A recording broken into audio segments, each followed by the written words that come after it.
Ladies and gentlemen, welcome back to another episode of The Extra Point. I'm your host, Roland Rainey, and today I'm joined with Jeremy Coleman coming out of Indiana, Robert Parker coming out of New Jersey, and Justice Gordon coming out of the great state of New York. How are we doing today, fellas? Doing good, Roland. Doing great, Roland. How's it going?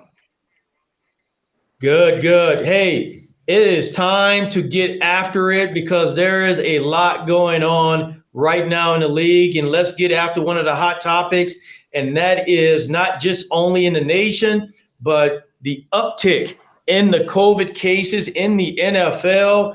But more importantly, how the league is responding to this. Right now, we got coaches that are being fined for not wearing their mask appropriately during the game. We got players that are attending social events and getting caught up by not adhering to the league's policy. And of course, right now, we got a lot of players that are starting to test positive. So let's go with the coaches first. Fair or unfair? Should they be fined or should they not be fined? What's your take? I think they should be fined.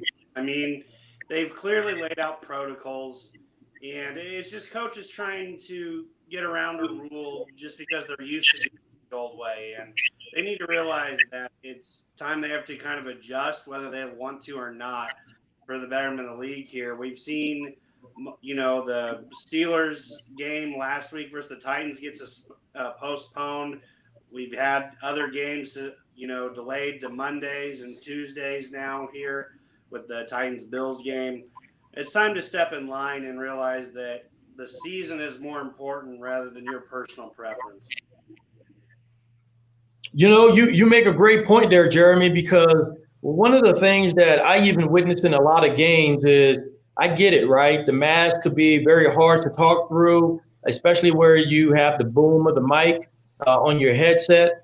But a lot of coaches are kind of wearing their mask just below their lower lip line. So they're talking, but of course it also gives this appearance that they are actually wearing the mask. Well, you're wearing it, you're just not wearing it appropriately. What do you think there, Justice? Fair or unfair with these coaches being fined?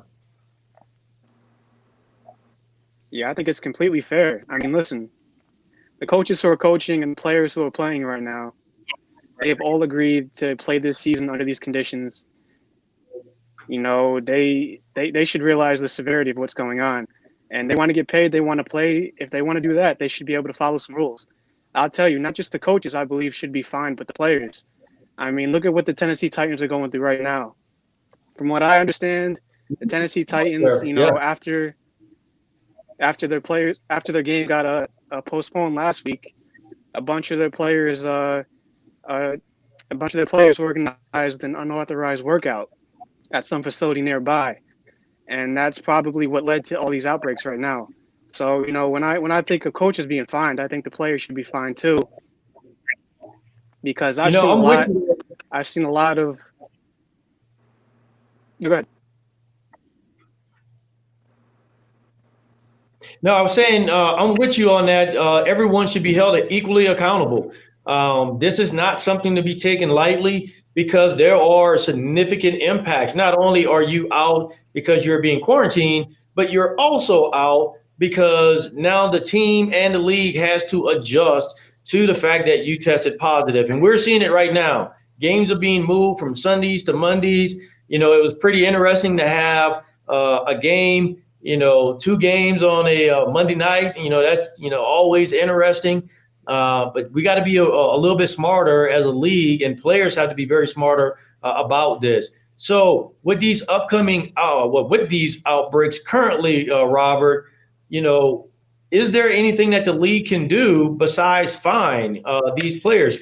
Should there be some type of, monitoring system to see how teams are interacting with each other? What's your take? Yeah, Roland, I definitely agree with Justice and Jeremy on this one. When you don't have a setting like the NBA where you can have a bubble type, style of, sports venue, this is what you're going to come across. It. So I think it's very fair that, the league is coming down hard on these coaches and on these teams as well. It's a couple of reports out there that's saying that, if teams don't follow the protocol, they're going to actually forfeit some games, and actually some of the teams is going to lose draft picks. So I think that's very harsh. And you telling me if a top tier team lose a couple draft picks, that can make or break a franchise in the next couple of years. So I think that's very strengthened coming down for the COVID protocol, Roland. Hey, I totally agree with you. I think it goes back once again to that accountability, and this is a mechanism to hold those players accountable, hold those coaches accountable, because this is not nothing to joke about. Look, I get the competitive spirit of the game. You want to go out there, you want to win, you kind of get caught up in the heat of the moment, but at the end of the day, you got to have that reflection point that you're still playing the game in the midst of a pandemic. So let's go ahead and take a trip down memory lane last week. There's a lot of teams out there doing great, and we can talk about those teams all day and all night. We won't do that right now because we're going to focus on the teams that are not bringing it and trying to figure out what in the world is going on with some of these organizations. So you guys know me. You know where I'm getting ready to take this to, and I'm going to take it real quick. The Dallas Cowboys actually should be 0-4. We all know it. They should be 0-4. Now, they lucked up, and now they're, 1-3. We saw the performance last week with the Cleveland Browns. This team defensively, there's no way to sugarcoat this. They are horrible. They are atrocious. So I look at a team like this, and I go, what in the world needs to happen? Is this on the head coach? Is this on the defensive coordinator? Does Mike McCarthy need to get a little bit more involved on that defensive side of the ball? Right now, they just don't have the talent, period. They got a lot of folks that are out. You got Lee that's out. You got Vanderich that's out. You got key components that are out. And then you got guys who, it's clear, they have not conditioned well enough. So the Dallas Cowboys, a serious disappointment. I think some folks should definitely be on the hot seat there. So I'm going to go ahead and throw this out there. What are some other teams out there that you think are just not cutting the mustard right now with 4 games into the season? Well, how is Atlanta game after averaging like 35 points week in, week out? Their secondary is just killing them. I mean, I understand injuries are a big part of that, but they are just trotting out new starting corners every single week. Injuries are a big part of that. I get it. But that defense can't stop anyone. And that's a huge concern considering Dan Quinn is supposed to be this defensive guy hired from Seattle. But the trend that still sticks to me is that this has been a trend with the Falcons. They have let teams come back and win, really, since they gave up that big lead in the Super Bowl. It's been a reoccurring theme that they cannot hold on to a lead. And I definitely think Dan Quinn is on the hot seat. I know Arthur Blank came out, said last week that, Dan Quinn is our coach. Let's see how long that keeps going if they keep losing close games.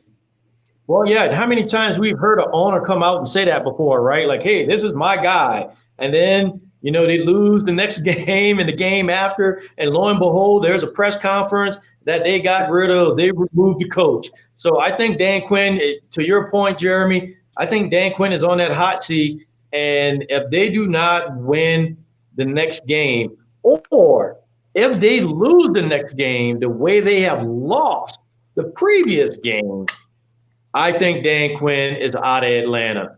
Who else out there is kind of disappointing right now at this point in the season? Let's go to Robert in New Jersey. Well, I mean, I'm going to go to Houston, Roland, and Bill O'Brien has just been fired. Coming into this season, there was a lot of talk about DeAndre Hopkins getting traded, actually one of the best players on that team. And then when you have Bill O'Brien and the star defensive player in J.J. Watt, who go at it and, who's confrontational at practice, I think that goes to say a lot about, Bill O'Brien being the head coach and the GM. So he's out as the head coach and GM. So I think Houston moving forward, they don't have the pieces, but I think, they're going to change the culture. And Romeo Crennel coming in, he's been there. He's been a head coach in this league. So he knows the ins and outs of, the business and everything. So I think he's kind of get that culture changing back to Houston. And Deshaun Watson kind of rallied troops with J.J. Watt on the defense side of the ball rolling. So I think Bill O'Brien being out of Houston, I think that was a huge move in that organization moving forward to find that head coach moving forward. I agree. And I think that actually was the right move for that organization. But, you mentioned Romeo Crennel. It's amazing on how many teams he's been a part of where coaches have been fired and he's always find himself being the interim head coach. Just absolutely interesting in that facet. But I totally agree with the Houston Texans. This is definitely the right decision. Let's change the tide. Let's change the direction. Let's get somebody in there to go ahead and push this forward. What other teams are out there that just, right now are just not cutting the mustard for whatever reason? What you got over there, Justice, in New York? Yeah, Roland, I'm going to stay in New York right now, and I'm going to go off on Sam Darnold real quick. Look, Adam Gase is clearly the problem here, but I'm going to save him for the next segment. Sam Darnold, I can't even stomach watching him right now. I mean, I know Gase is the problem, but this kid is missing reads left and right each game of the season. He's missed a handful of reads this season. Even the injury last week where he hurt his shoulder. He hurt his shoulder because he missed a read, and he had to extend the play, and he got hurt. Look, with the Jets, the Jets are probably going to go winless this season. I mean, that's just what it is. And they're likely to get the number one pick. And that could very well be Trevor Lawrence. Look, Sam Darnold's on the hot seat just as much as Gase. And I got to see more from him because he's been so disappointing to watch. And it's just been disgusting for me to watch him so far. Well, I tell you, one of the things I've noticed about that organization, I think they brought in some very young, talented pieces in hopes of re-energizing that organization. And for whatever reason, it's not gelling. And what I tell folks all the time, anytime you bring in a young generation of players, especially a big plethora of rookies, and you're trying to generate this newfound energy, what you need at the helm is you need an experienced coach to help guide and facilitate and build that network to where when they get on the field that they're gelling. Right now, this guy, Case, is just not the guy there with the Jets. There's just too much talent that is not working itself out. It almost appears like these guys did not even have a freaking off season. Like these guys literally just put on the pass and say, hey, let's go play football this season. They are playing atrocious football. To your point, missing reads, miscommunication in the secondary, no penetration in the line. I mean, there is just atrocious across the board. And you would think that the coaches would light a fire under these guys. And right now, that fire is just not there. So listening to all the teams that we talked about, because I think we hit something very unique here. Dallas Cowboys, tremendous organization, a lot of talent. Atlanta Falcons, you got Matt Ryan at the helm, a lot of talent. Houston Texans, look, you just paid your quarterback a handsome ransom to try to lead that team somewhere. And yeah, you still have J.J. Watt. And then, of course, you bring in Le'Veon Bell with the Jets. You bring in Darnold, and you try to make something happen here. When you look at this as a collective whole, and I look at these coaches, you mentioned Dan Quinn. Dan Quinn on the hot seat. Should he go or should he stay? I think this year he should stay. I think this is a weird year, with COVID, how it's infected the entire off season. It's affected your pre-draft process, your draft process, your OTAs, your mini camps. Just everything is extremely different this year. And if there was one year I think he kind of gets a pass, I think it's this year. All right. So you're saying give him a pass right now. All right. So let's go bounce back to the Jets. Head coach, is he out on the hot seat? Is he there or does he need to go? He better be out. I mean, let me tell you something. It's disgraceful to watch this organization right now. Like, I can get on Sam Darnold. I can get on the talent around him, but Adam Gase cannot coach a football team. It's disgusting to watch. He runs a such an elementary scheme. Like, it's so easy for defenses to key in and stop this offense. There's no motions. There's nothing. It's just a plain elementary scheme, and it's not helping anyone. It's stunting Sam Darnold, and it's leading this team to a number 1 pick. He has to go.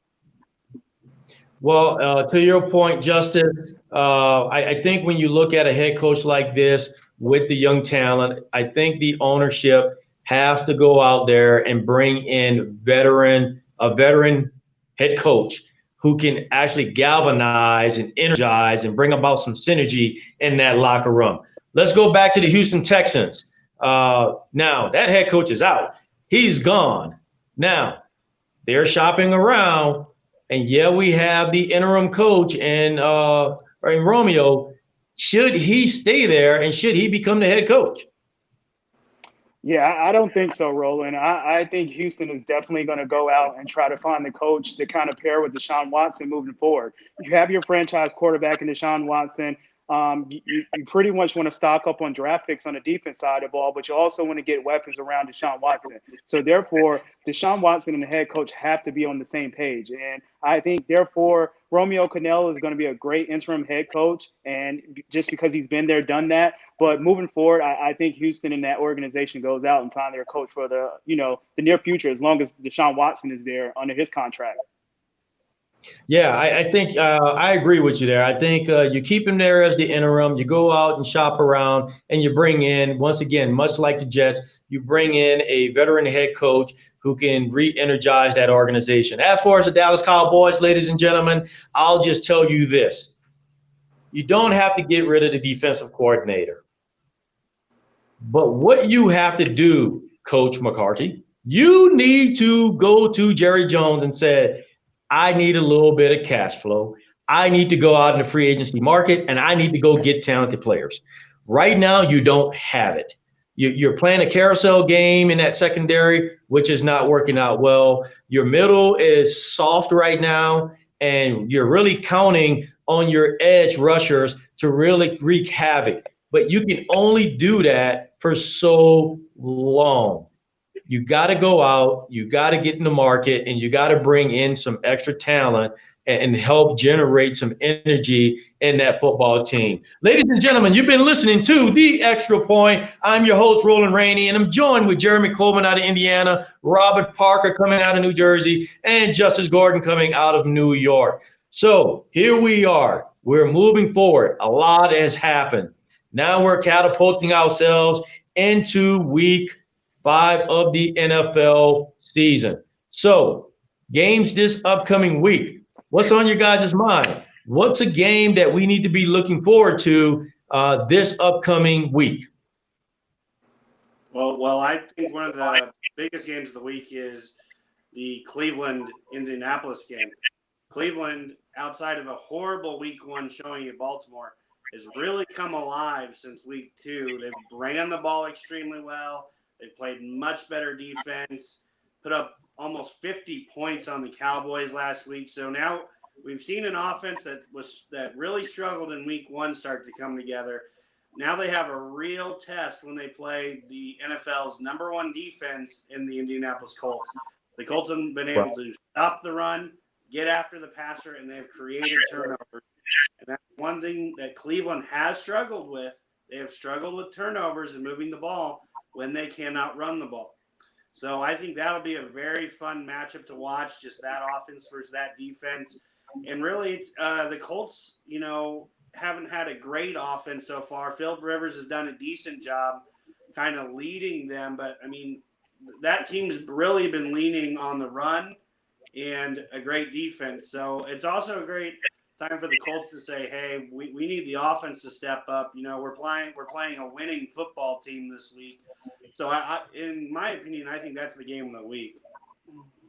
I hear you there. I tell you, Cleveland came off a huge win. But to your very point with Cleveland, one of the things that they kind of found themselves in is they allowed the Cowboys to literally just push the ball down the field at will. So that's something they're going to have to it was a great win, but it wasn't a awesome way to walk out of that game. So hopefully they spend a lot of time in the film room this week to really understand how to control tempo. I think oftentimes when the offense gets on a roll like Dallas did, you look at the tempo. Well, this is where the head coach now defensively has to help manage that tempo on the defensive side also. So that's a great game. Let's go out to Justice, New York. Justice, give me a game that you're keeping your eye on. Yeah, the game I'm most excited for is the Minnesota Vikings traveling down to face the Seahawks. Look, I think the Seahawks are the universal favorites for this game. I get it, Russell Wilson, he's on pace for the MVP. But looking at Jamal Adams being out, you got Thielen, you got Jefferson on the outside. They're paying Kirk Cousins $35 million a year.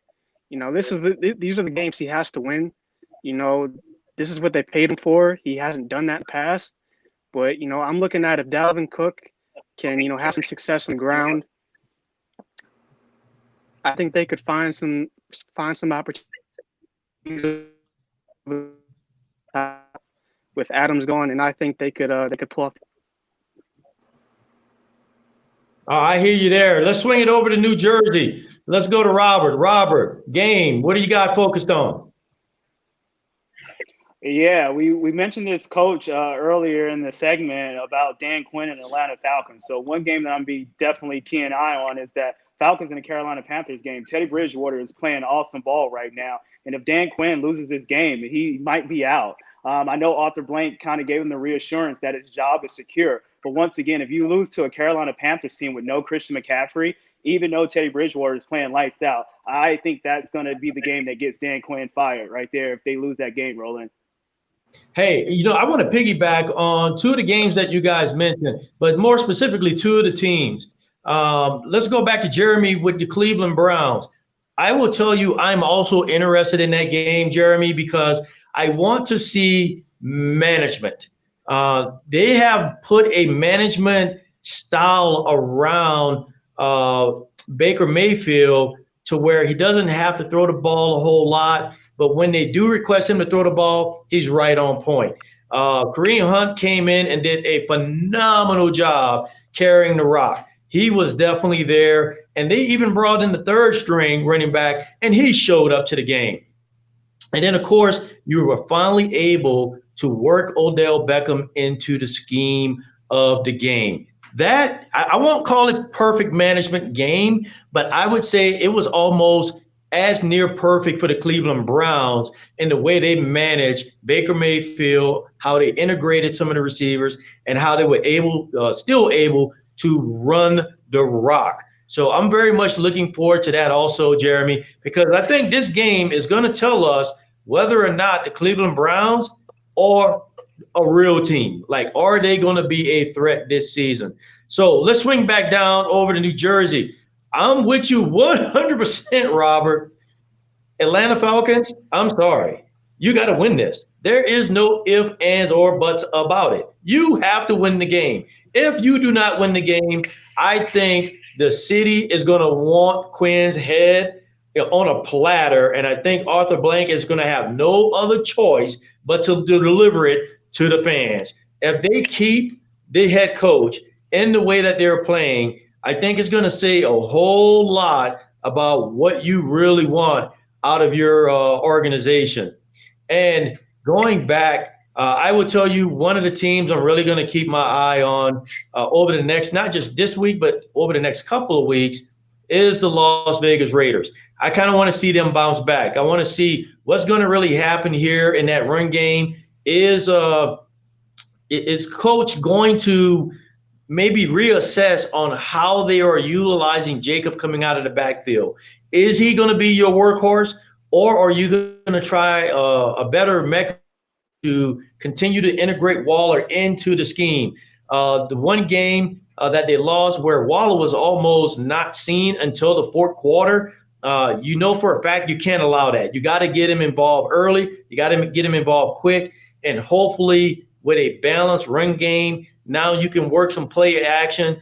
Maybe you can get Carr out on the edges and get some good looks down the field. So I'm definitely going to be looking forward to the Las Vegas Raiders. So I think we got a lot of great games to look forward to. I'm very much looking forward to where this league is going to go, but I think it's important for us to keep an eye on right now where this COVID thing is going to take us. So we got about 1 minute left in this episode, ladies and gentlemen. We're going to go ahead and quickly go around the horn. Jeremy, looking at moving into the future, what's on your mind? Last word. Well, it's traveling down to Houston right now, and it's with that organization because, like Robert said, they truly need to find a coach who is going to unlock Deshaun Watson. I feel like he has been locked up. His true talents have not been used correctly down in Houston. They need to go get an Eric Bieniemy who has, done great things with Patrick Mahomes and the Chiefs, because I think Watson has the exact same type of potential if you surround him with a great offensive mind and a great offensive cast. I hear you there. Great point. Swinging over to New Jersey. Yeah, Roland, I know one of the main topics that we were talking about in this episode was about, COVID policies and everything like that. I think one player that I'm keeping an eye on is Antonio Brown. We haven't really heard his name come up, as much as often as you thought it would. But with the injuries that's piling up from different teams, I think we're going to see an Antonio Brown getting called up. I know, he still has to serve his suspension or whatever, but it's going to be a team that's going to be desperate out there in the upcoming weeks that's probably going to sign Antonio Brown to their roster. All righty. I hear you there. Moving on over to New York.